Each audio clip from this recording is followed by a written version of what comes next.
Welcome to Game On with Grace, where we're not just talking cricket wins and losses, we're talking off-field antics, guilty pleasures, and the drive that never quits.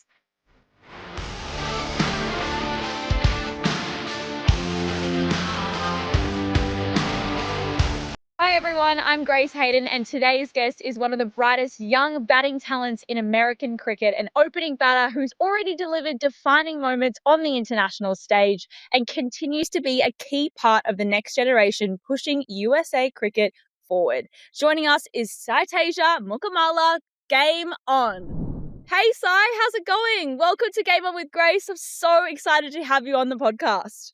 I'm good, and thank you for having me. I'm also really excited to be here. Tell me where you are in the world right now. What's happening? Yeah, we're currently in Sri Lanka for our pre-camp, so we've been here for about 25 days. Amazing. And how are you finding the experience? Yeah, it's wonderful. It's a beautiful country, and also the practice facilities have been amazing. So far, it's been wonderful. Now, are you excited about the World Cup? I mean, it's just around the corner. I'm actually going to be joining you in Sri Lanka very soon. I'm in India currently. I'm doing some tennis, but I'm changing codes yet again to cricket. So I'm really excited for the T20 World Cup. You must be too, though. It's such a massive event in the cricketing calendar. And yeah, it'll be a great event to be across both Sri Lanka and India. Yeah, it'll be great. I mean, obviously, being our second World Cup and how great the team has done in the last one, I feel we have a lot of potential this time as well, and it's going to be an exciting opportunity for all of us, especially in India with the atmosphere that they have and the crowds that they have. It's going to be a great experience. Do you think that you've gained more American fans? I mean, given the result that you had in the World Cup last time round to then now as well, do you think that's definitely grown for you guys? Yeah, I think it put USA cricket on the map. Before the World Cup, I don't think many people were aware that USA had a cricket team. But after beating some of the best teams in the world, I feel that it just showed to the fans that there is a team here and that it can compete. And I think it just got more kids and more people involved in the game. Have you got a story where someone really unexpected was a cricket supporter or, I guess, interaction when they went, oh my goodness, I've seen you on the TV playing cricket, and it was just an unexpected story, something unique for us? Yeah, I think in college, one of my professors actually knew I played cricket, and that was a good experience. I think especially being in America, you don't expect anyone to really know who you are or know what cricket is. But then somehow one of my professors just knew that I played for US, and it was just kind of funny. Oh, I love that. That's so great. Was he a fan of cricket himself? Yeah, he's also a fan. Oh, nice. Okay, so I'm going to set up this segment, Human Behind the Hype, with you. It's where we really get to know you as the person before we really go into your cricketing accolades, because there's obviously so much more to you than just a cricketer. I want to talk about your journey first, though. You're born in New Jersey, and you really developed your game in the USA. So you were true blue. Well, you don't really say true blue. American, but you were a through and through American, and you grew up in that cricketing system. How was that for you? Yeah, it was tough when I started in 2011. I started when I was 7 years old, and back then there was no infrastructure or anything really to work with. It was just a bunch of kids, just forming groups and playing together, and it was mostly recreational. Back then I never really thought that I would get this far, and obviously as the time went by until 2020 is when USA cricket really popped off, and it kind of spread, and that's when I thought, okay, I actually have a chance here. But before that, I was mostly just traveling to other countries trying to get exposed to their systems because US didn't really have one at the time. Tell me the moment that made you pick up a cricket bat for the first time or get inspired by cricket.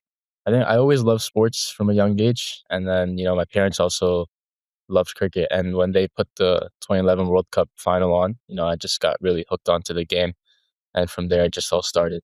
Yeah, wow. So amazing. Have you got siblings as well? Yeah, I have two older sisters. Are they into cricket or not really? No, it's the quite opposite. One is going to be a doctor, and the other one will be a lawyer. So Oh, wow. So you're on a very different career path, but your family must be so proud of what you've achieved at such a young age. yeah, it's good so far. Great to hear it. Tell me about other sports that you really enjoyed or you grew up in. I mean, you're based in America, they have their particular sports that they're super passionate about and in the schooling systems as well. But what other sports were you into other than cricket? Yeah, America, as we all know, is very big on sports. It's a very big passion there. As I was growing up, I used to play a lot of different sports, soccer.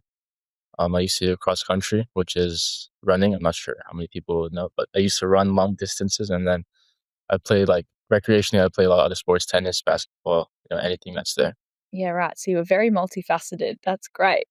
What point was the shift where you went, okay, I don't just love playing cricket. Now I now actually want to take this on and potentially have an opportunity to make this a career path for myself? Yeah, I think from an early age, obviously, as I said before, I wasn't really sure how far cricket would take me. But in 2014, I went to England for a think U13 and U14 youth tournament, just to get exposed to how cricket is in, a proper cricketing country. And, I did well there and I felt like, okay, maybe I have a chance to compete. And then as I grew older, I think I just kept going with it, kept sticking to, the hard work and the process. And eventually I realized that after getting picked for the US team that, now I have the platform to show what I've got. Is there any role model in your life that you really think has helped you get to the point that you are in now? Yeah, I think my dad had a really big part in where I am right now, just the way he raised me and some of the, values that he taught me when I was young, that shaped the way I am. And then when it comes to on the cricketing field, someone like Kane Williamson is someone who I really look up to, just the way he goes about the game, his calm nature and just the way he led New Zealand over the last many years, just really inspired me. What are those values do you think that your dad's really instilled in you that, are stuck with you today? Just a lot about respect, respecting others and respecting the game, most importantly, being humble, trying not to, you know, like, just everyone deserves the same amount of respect and just being humble to the game. And because you know that one day you're going to fail and one day you'll do good, but mostly you'll fail. So it's just about how to come back and mostly how to bounce back stronger. So you're not a big celebrator? No, I'm not a big celebrator. What's your go-to when you get 100? I actually get a lot of hate for this. I just take off my helmet and that's it. I don't really do like a celebration, which really pisses off a lot of the guys. But What? Nah, you're just humble. That's a nice quality to have, surely. yeah, I hope you get into them and say, you're too extreme with your celebrations. I think you should tone it back, boys. no, I think they deserve it. Hundreds kind of big occasion. So Absolutely. It's such a remarkable result every time that someone gets 100. It's just goosebumps. Okay, what's been your favorite, I guess, moment in your career so far? You've had so many big ones so early on, but have you got something where, it's really stuck with you and motivates you maybe in times where you feel, I guess, a little bit down on yourself when you're trying to ride the low wave? Is there something that kind of brings you back up? yeah, I think my T20 would be one of those.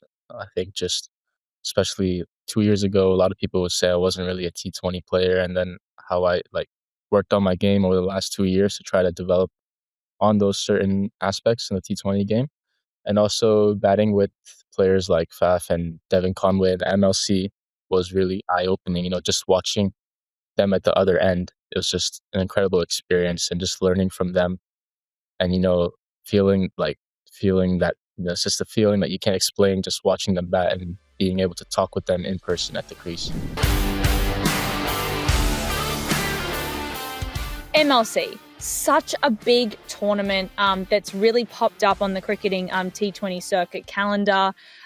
We never really thought that America would take off in cricket the way that it has, but look at it go. It's so exciting to see just how many people have really got around it. They've built such an awesome, I guess, tournament that everyone's really loving being involved in. Now, you were part of the tournament with the Texas Super Kings. Now, I love the Chennai Super Kings, so I'm definitely biased there. So I'm a big fan of your franchise in general, but Texas Super Kings, tell me about it. What was the experience like? What did you take from it? Give us everything about it. I want to hear all the stories. Yeah, it's absolutely incredible. 5 years ago, I would never expect to be batting with someone like Faf. If you told me that, I would be like, yeah, you're crazy. Because a professional tournament, coming to America, it was really unrealistic. And then somehow MLC did a great job of making it work, and they sustained such a good tournament over the last 3, 4 years. All the guys are very excited for that time of the year because they know that that's one of the best competitive tournaments in the world, and you get to play and learn from some of the greats in the world right now. And I think just everyone talks about the locker room experiences and everything, especially the coaches and what they share, and just the experiences that we get. It was just incredible, and just we get to see how professional franchises run, and that was just amazing. Have you got a favorite moment from in the locker room that you can share with us? Not much from in the locker room. I think it's mostly on the field, which just being in that huddle, and when you hear Faf speak, he's such a great leader, and as well in the locker room, is the way he speaks. It just gets the team rallied about like one cause, and I feel just the way he his captaincy skills are just incredible. And then you see someone like that, someone who's almost twice my age, and the way he's going about the game, his fitness standards and everything, and it's just really motivating to me. What was the moment like where you walked on the field for MLC tournament for the first time, either playing against some of the world's greatest T20 players? You also have some of the world's best T20 players in your side too. Was that a really special moment for you? Or walk me through the emotions for you. Yeah, I was definitely very nervous the first game.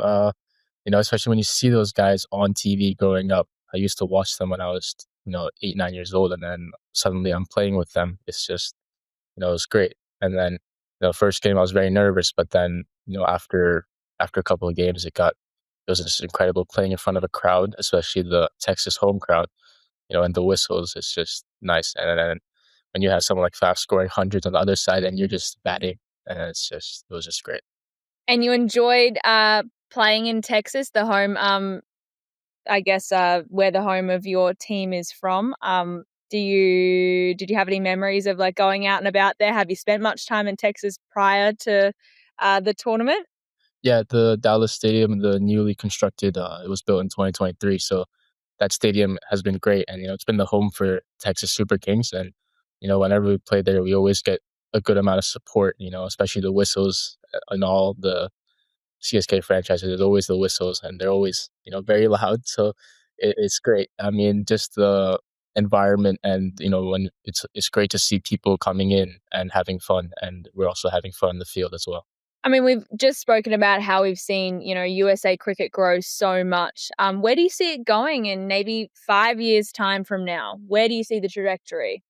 Yeah, we hope, it just keeps going up. In the last couple of years, it's obviously been on an upwards trajectory, but, events like this, World Cups and, things like this is where we really have to put our foot down and show to the world that, we have something and that we can compete at the next level. I think, the team that we have, I think is very strong. And I feel with the right amount of support and infrastructure as well, I think in the next couple of years, we'll be able to hopefully dominate at least in the associates, and then when we get to hopefully be a full member by the next 5, 6 years.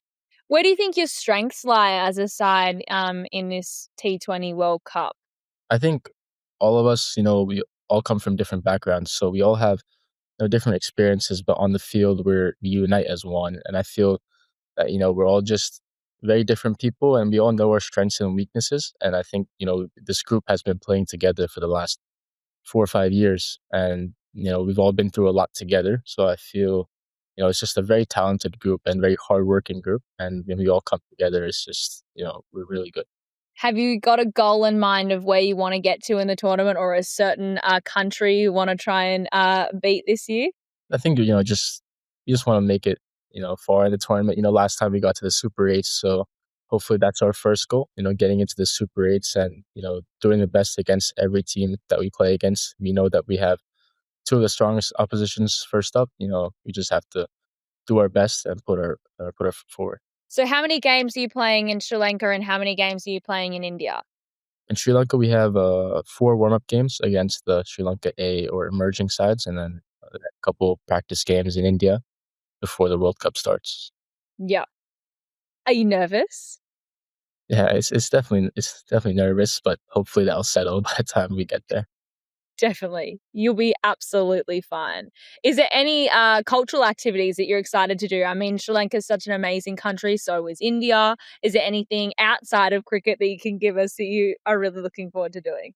Yeah, there's a lot of nice temples here actually, the Buddhist culture, and also as a team we're planning to go to Dambulla for safari. So I think Oh, beautiful. That'll be amazing. yeah, so we'll get to see some of the wildlife here.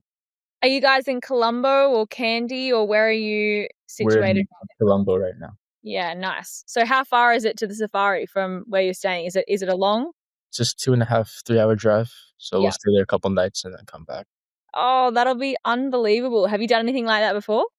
I've done safaris in Africa, in Zimbabwe and Namibia. This one will be different. What's the food like? Are you loving it?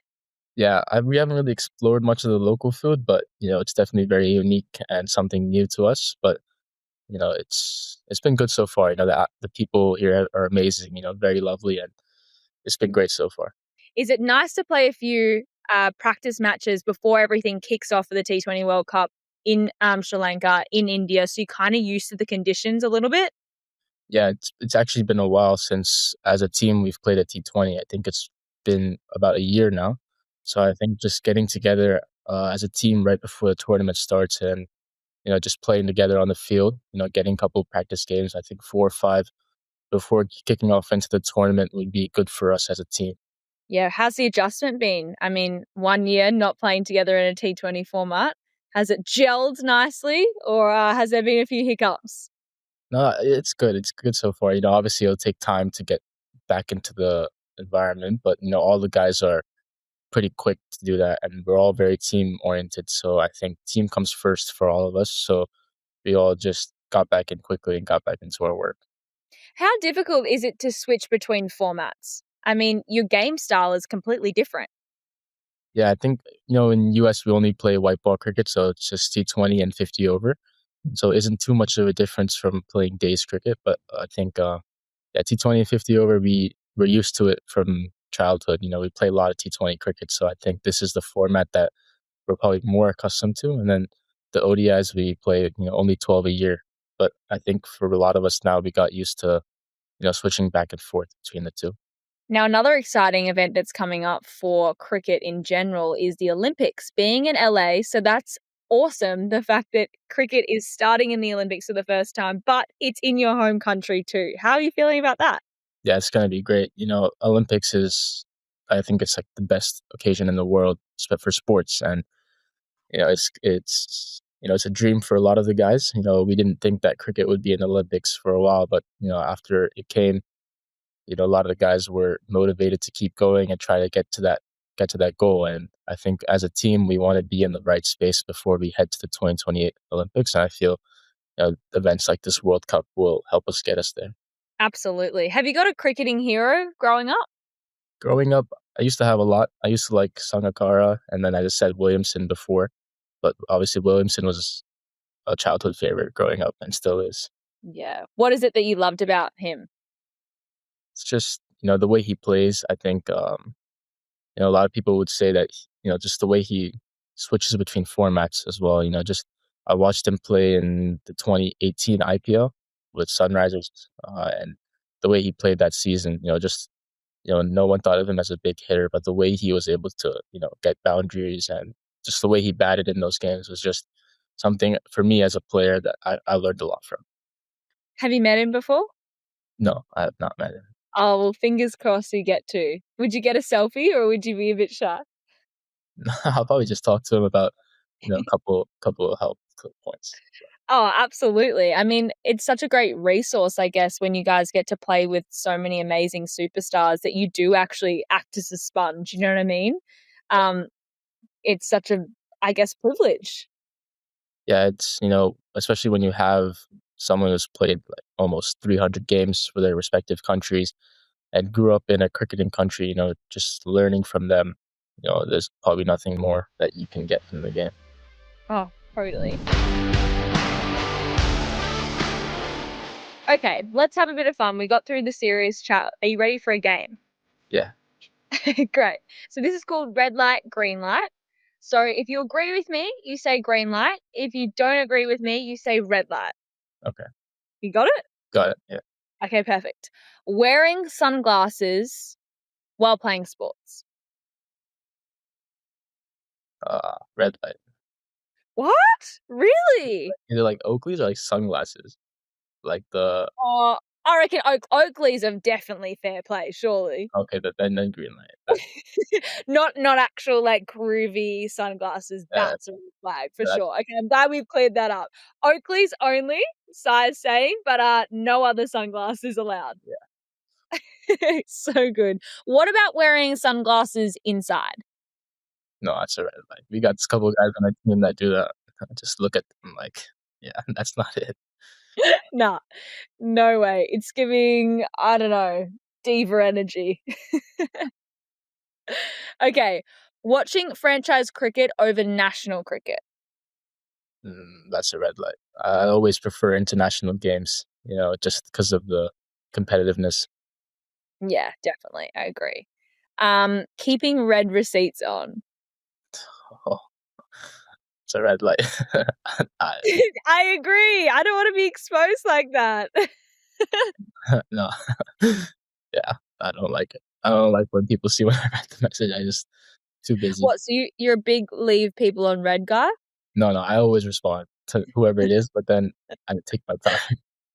Okay, good, good, good. All right, watching just highlights instead of full matches. No, red light. Always watch the full match. You get to hear the commentary as well, which is great.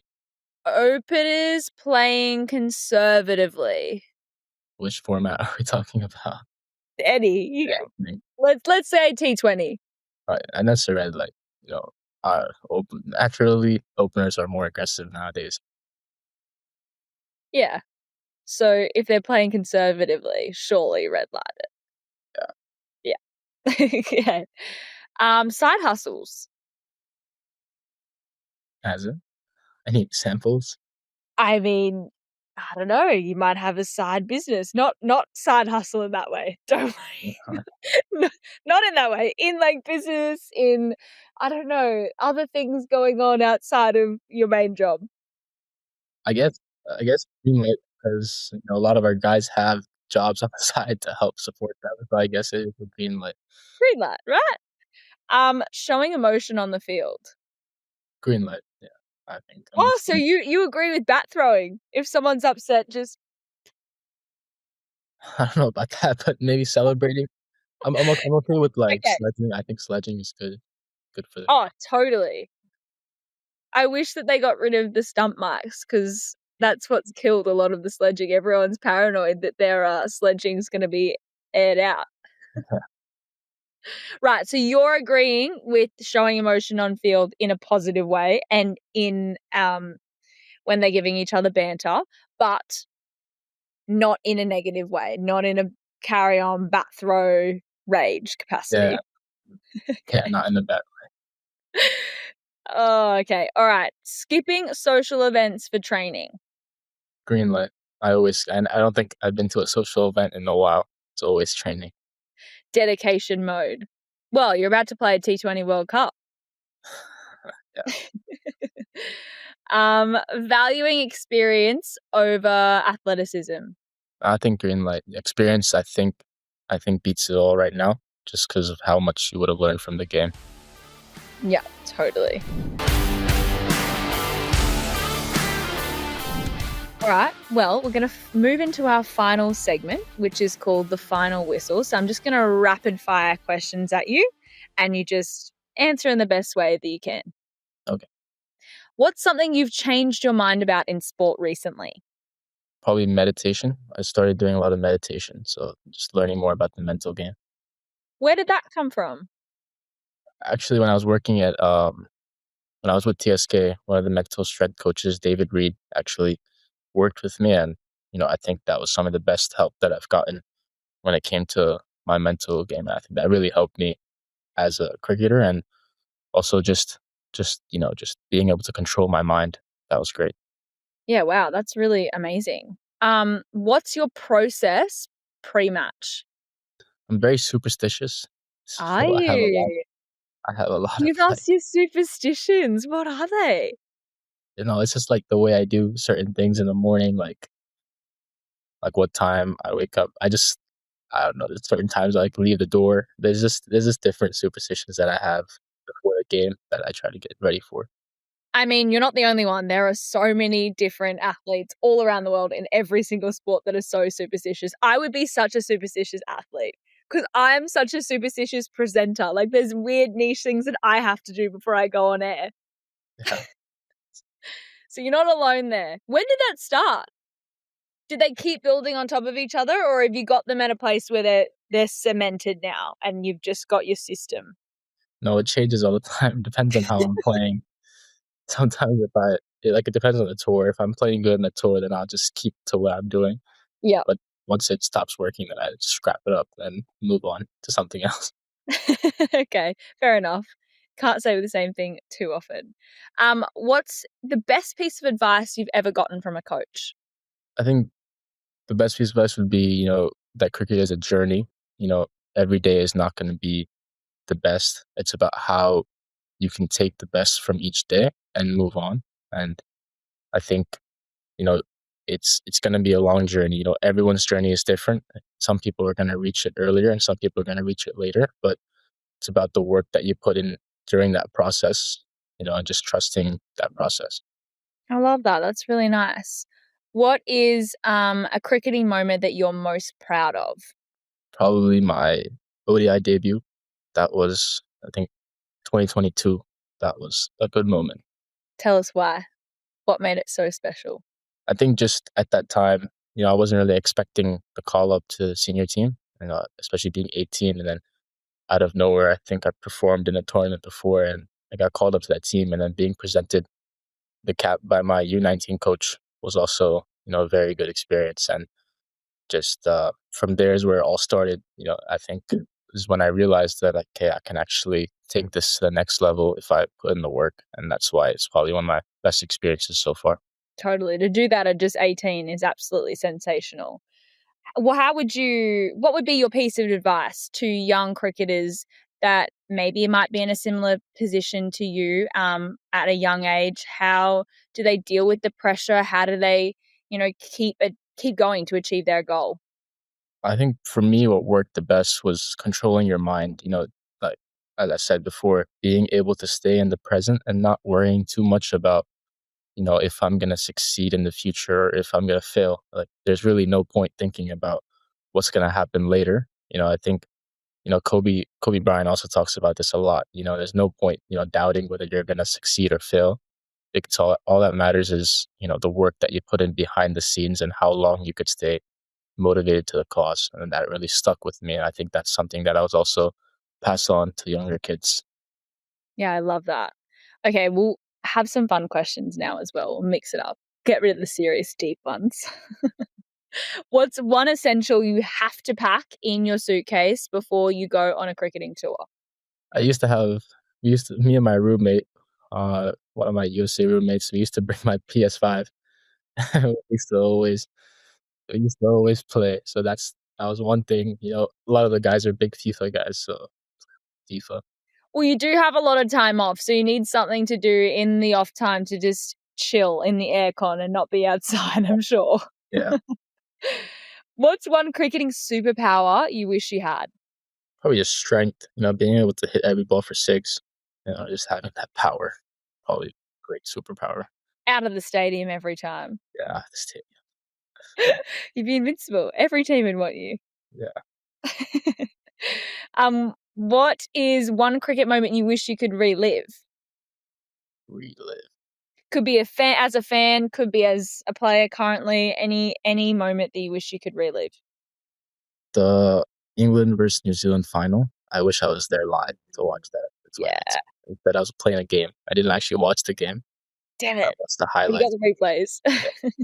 Yeah. So good. What's your go-to karaoke song? Don't really do karaoke, but I like a lot of Hosier.